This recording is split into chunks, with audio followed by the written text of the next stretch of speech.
اليوم جينا بناء على واحد الاعلان اللي تم اعلان عليه من طرف المحامي ديال دنيا باطمه، واللي كان من خلاله غيكون هناك استقبال الصحفيين من اجل اعطاء يعني مجموعه من المعطيات ومجموعه من المعلومات في الملف ديال حمزه مومبيبي واخر المستجدات في هذا الملف. اليوم الاخوان الصحفيين والمنابر اللي حضرات تم وقع واحد المشكل اللي هو انه كاين هناك لائحه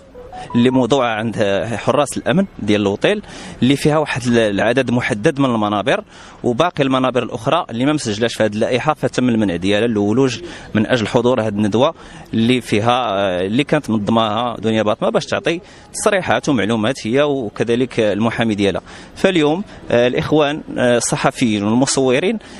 ما عجبهمش هذا الفعل وكيستنكروه، كيقولوا بانه شيء لاقصاء للصحافه من ممارسه الحق ديالها الدستوري، وهي نقل المعلومه المشاهد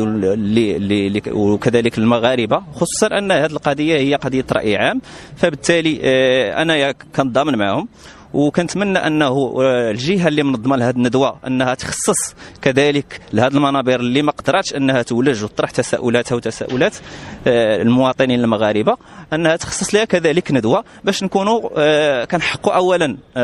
كنحترموا القانون وحريه الصحافه، وكذلك كنحقوا العداله يعني، وما كنخلقوش نوع من الميز، لان هذه الامور الا اصبحت كتخدى او لا كتمارس بهذه الطريقه داخل هذه المنظومه الاعلاميه غيصبح هناك مشاكل عده على مستوى المنظومه الاعلاميه، وغيولي واحد النهج لكل شخص يختار منبر او منبرين او ثلاث المنابر اللي كيتوافقوا مع الرغبه ديالو واللي كيمشيو معاه في الطرح ديالو. وكنتمنى انه ما تكررش، والمستقبل